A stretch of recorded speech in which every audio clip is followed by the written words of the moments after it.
Hello all, welcome back to a channel commerce concept building hub. कैसे हैं आप सब? आई होप आप सब एकदम अच्छे होंगे, एकदम बढ़िया होंगे। आप सबकी पढ़ाई भी काफी अच्छी चल रही होगी। तो जैसे कि आप सब जानते हैं, आजकल हम पढ़ रहे हैं टाइप्स ऑफ मिडल मैन। कल को मैंने आपको बताया था दो बेसिक टाइप जो होते हैं मिडल मैन के, वो थे आपके एजेंट मिडल मैन और मर्चेंट मिडल मैन।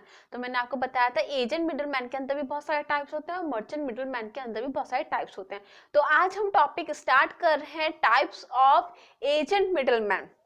ठीक है, तो पहला जो टाइप होता है वो होता है ब्रोकर। पहले से मैं फिर से एक बार रिपीट करूंगी, कल की क्लास में मैंने आपको बताया था। तो जिसने टाइप्स ऑफ मिडल मैन का जो चार्ट वाली क्लास नहीं देखी, प्लीज जाके देखिए, क्योंकि मैंने उसमें आपको पूरा एक चार्ट बनवाया था जिसमें मैंने आपको दोनों मिडल मैन के टाइप्स भी बताए थे। ठीक है, तो आज से मैं वो टॉपिक स्टार्ट कर रही हूँ, तो आप कंफ्यूज मत होना, इसलिए मैं आपको बोल रही हूँ चार्ट वाली क्लास प्लीज देख लीजिए। हमारी सीरीज से चल रही है सारी क्लासेस, ऐसा भी नहीं है कि कोई मैं रैंडम टॉपिक आपको ऐसे करके पढ़ा रही हूँ, नहीं, पूरी सीरीज से हमारी क्लासेस चल रही है, तो आप वो देख सकते हैं। तो जैसे कि आप सबको पता है, जो मैंने आपको टाइप्स वाला डायग्राम बनवाया था, उसमें पहला टाइप था एजेंट मिडलमैन के अंदर ब्रोकर्स। ठीक है, तो आज हम पढ़ेंगे ब्रोकर क्या होता है। बच्चे कंफ्यूज होते हैं, अब आपकी सारी कंफ्यूजन दूर हो जाएगी। ठीक है, तो फटाफट से यहाँ पे मैं लिख देती हूँ। पहला टाइप है एजेंट मिडलमैन के अंदर जो आता है वो होता है आपका ब्रोकर्स। आपने बहुत बार ये नाम सुना होगा, ठीक है ना, बहुत कॉमन है ब्रोकर वर्ड। तो हम देखते हैं, पहले समझते हैं ब्रोकर एक्चुअली में होता क्या है।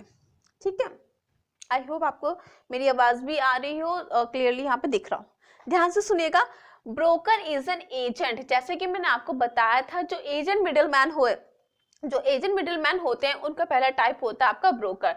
तो एजेंट ही है, ब्रोकर भी एक तरह से। ठीक है, he represent the buyer or the seller in negotiating purchases or sales without having physical control over the product। मैंने आपको कल को भी बताया था, प्लीज कल वाली क्लास भी देखिएगा जरूर, उसमें मैंने आपको बताया था जो जितने भी एजेंट मिडलमैन होते हैं वो कभी भी प्रोडक्ट को मैन्युफैक्चर से परचेज नहीं करते हैं। ठीक है ना, कभी कभार वो बस ये करते हैं कि वो अपने पास कुछ सामान मंगवा लेते हैं कि जिससे जो बायर है, जब वो बायर के पास जाए तो वो आपके प्रोडक्ट का सैंपल दिखा दे। ठीक है, लेकिन वो कभी भी आपसे प्रोडक्ट नहीं खरीदते हैं, आपसे मतलब मैन्युफैक्चरर से कभी भी प्रोडक्ट नहीं खरीदते हैं, उनकी ऑनरशिप कभी भी एजेंट मिडलमैन नहीं लेते हैं। तो इसमें यही बोला गया है कि देखो, ब्रोकर दोनों साइड से हेल्प करता है, बायर की तरफ से भी और सेलर की तरफ से भी। अब ये डिपेंड करता है कि जो ब्रोकर है वो कौन से वाला ब्रोकर है, मींस वो सेलर वाली पार्टी का ब्रोकर है या बाय वाली पार्टी का ब्रोकर है। जो सेलर पार्टी का ब्रोकर होता है वो क्या करता है, वो मतलब वो सेलर की मदद करता है कि एक तरह से जो सेलर है उसकी ज्यादा से ज्यादा सेल्स हो।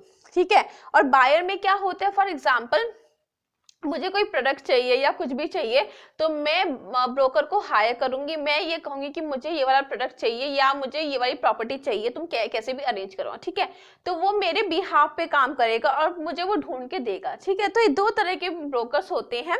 तो कहने का मतलब यहाँ पे यही है कि ब्रोकर दोनों साइड से हेल्प करते हैं कि जिससे बायर को प्रोडक्ट मिले और सेलर को एक तरह से अपना कस्टमर मिले। ठीक है, हाँ, His main function is to bring the buyer and seller together। Broker क्या करता है, क्योंकि मिडल मैन है, बीच की पार्टी है, तो वो सेलर और एक तरह से बायर को मिलवाता है। ये है यहाँ पे सेलर, यहाँ पे है ब्रोकर बीच में, और ये कस्टमर। तो ब्रोकर इन दोनों को मिलवाता है। ठीक है, आई होप वीडियो ठीक से चल रही हो, क्योंकि कल को कैमरा एकदम से नीचे हो गया था, मुझे पता भी नहीं चला। एक बार मैं चेक कर लेती हूँ। हाँ जी, वीडियो ठीक है।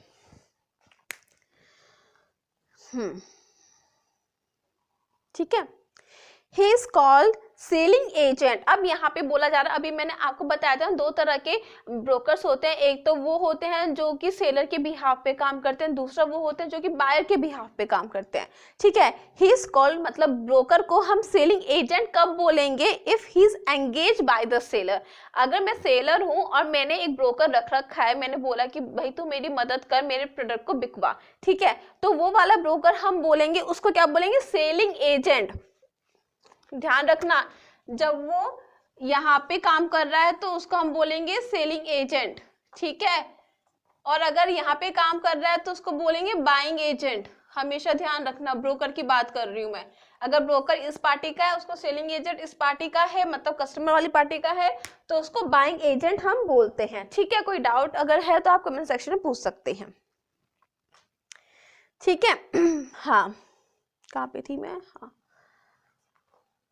he is called selling agent if he is engaged by the seller and buying agent if he is engaged by the buyer। ये वाली लाइन ठीक होगी।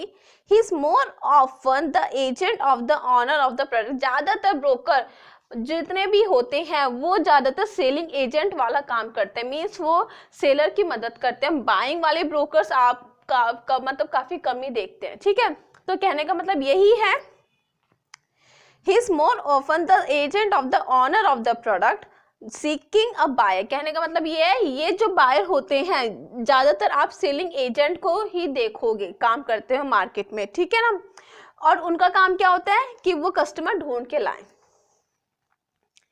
ठीक है ना, seeking a buyer then the agent of buyer seeking for the source of supply. कहने का मतलब यही है, ये वाले आप ब्रोकर्स बहुत कम देखोगे जो कि एक प्रोडक्ट को ढूंढते हैं। ठीक है ना,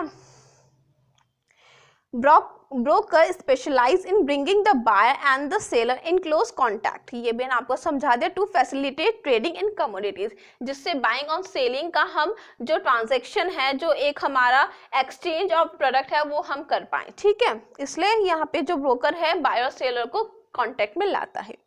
He is expected to have an extensive knowledge of demand and supply and prospective customers within a given field। कहने का मतलब ये है कि जो ब्रोकर होते हैं काफ़ी ज़्यादा एक्सपीरियंस होते हैं, उनको मार्केट की काफ़ी नॉलेज होती है, उनको पता है कि कब किस प्रोडक्ट की डिमांड होने वाली है, कब हमें सप्लाई करना है, कस्टमर का नेचर कैसा है, उसका बिहेवियर कैसा है, वो किस प्राइस पे प्रोडक्ट लेने को तैयार है। ठीक है, तो सारी नॉलेज, इन शॉर्ट जो ब्रोकर है वो सारी नॉलेज इकट्ठा करता है with the help of marketing research. ठीक है, हाँ, he never has the direct physical control over the products। ये मैंने आपको बताया, उसका जो इसका लाइन का मतलब यही हुआ कि वो अपने पास प्रोडक्ट को मतलब एक तरह से खरीद के रखता नहीं है, मैन्युफैक्चरर से वो कभी भी परचेस नहीं कर सकता है। हाँ, वो एक तरह से सैंपल अपने पास रख सकता है कस्टमर को दिखाने के लिए, लेकिन कभी भी जितने भी सेलिंग एजेंट आप देखोगे, कभी भी, मैंने आपको कल को ही बताया था, कभी भी वो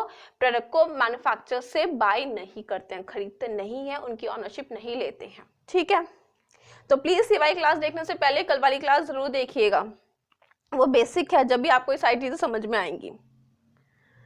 हाँ, but sales by description of sample, वही मैंने कहा कि मैं ब्रोकर हूँ, फॉर एग्जांपल मैं मैन्युफैक्चर से गुड नहीं खरीद रही, लेकिन मैंने मैन्युफैक्चर को बोला कि भाई मुझे थोड़ा सैंपल दो कि जिससे मैं कस्टमर को तुम्हारा प्रोडक्ट दिखा पाऊँ। ठीक है, brokers get remuneration in the form of brokerage which is certain percentage of the value of transaction। देखो, आपको पता है ब्रोकर्स कभी भी माल खरीद के अपने पास नहीं रखते मैन्युफैक्चर से, तो अब उनकी इनकम कहाँ से आएगी? ये वाला जो टॉपिक है, ये वाला जो कंसेप्ट है प्रॉफिट वाला, और वो कैसे परचेज करते हैं, कैसे वो प्रॉफिट अर्न करते हैं, ये मैंने आपको कल की क्लास में समझाया था, तो प्लीज कल की क्लास देखिएगा। तो मैं बोल रही थी कि मैं ब्रोकर हूँ, मैं आपसे मैन्युफैक्चर से गुड परचेज नहीं कर रही हूँ। ठीक है, वरना अगर मैं आपसे गुड परचेज कर रही होती, सस्ते में कर रही होती और महंगे में कस्टमर को बेच रही होती, तो वो मुझे प्रॉफिट मिलता, जो मेरी एक तरह से इनकम होती। लेकिन यहाँ पे ऐसा सीन नहीं है, यहाँ पे ना ही मैं आपसे प्रोडक्ट खरीद रही हूँ, ना ही मैं आगे बेच रही हूँ, तो मेरा इनकम कहाँ से होगा? मेरा इनकम ऐसे होगा, आपने मुझे कहा कि तुम मेरी सेल्स करवाओ, ठीक है, और जितना भी आप परसेंटेज मुझे देना चाहते हैं, ब्रोकर और मैन्युफैक्चरर के बीच में एक डील होती है। ब्रोकर बोलता है मुझे इतना परसेंटेज चाहिए, तो सेलर बोलता है ठीक है मैं दूंगा, लेकिन पहले तुम मेरे ये प्रोडक्ट बिकवाओ। ठीक है, ये लिखा है।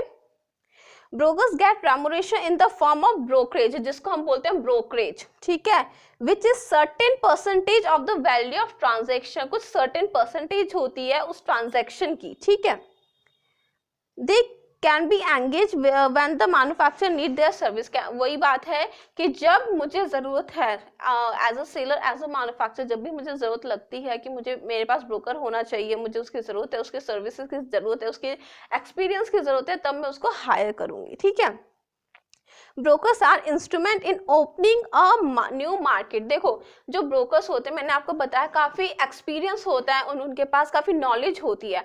तो अगर मैं सेलर हूँ और मुझे लग रहा है कि मेरा जो प्रोडक्ट है वो हर कस्टमर के पास जाना चाहिए, तो ब्रोकर को ये माना जाता है कि broker is the best way. ठीक है, तो एक तरह से ब्रोकर एक अच्छा वे है कि हम नए कस्टमर तक अपना प्रोडक्ट बेच सकते हैं। ठीक है, अगर आप नया मार्केट खोलना चाह रहे हो किसी शहर में और आप चाह रहे हैं कस्टमर तक आपका प्रोडक्ट जाए, एडवर्टाइजमेंट हो अच्छी, मतलब काफी अच्छा प्रमोशन हो, तो ब्रोकर बेस्ट वे माना गया है। ठीक है, आई होप आपको ये ब्रोकर का पूरा कंसेप्ट अच्छे से क्लियर हुआ हो। अगर कोई भी डाउट या कंफ्यूजन है प्लीज आप कमेंट सेक्शन में आपसे पूछ सकते हैं। ठीक है, तो कल को मैं आपको दूसरा टाइप करवाऊंगी जो कि होगा सेलिंग एजेंट। ठीक है, सेलिंग एजेंट कल को मैं आपको ये वाला टॉपिक पढ़ाऊंगी। अभी बहुत सारे टाइप्स हैं, कोई बात नहीं, मैं आपको आराम से पढ़ाती जाऊंगी, मुझे किसी बात की जल्दी नहीं है। मैं ये चाहती हूँ कि आपके सारे कंसेप्ट कॉमर्स के क्लियर हो। तो अब हम मिलेंगे कल की क्लास में, तब तक के लिए बाय।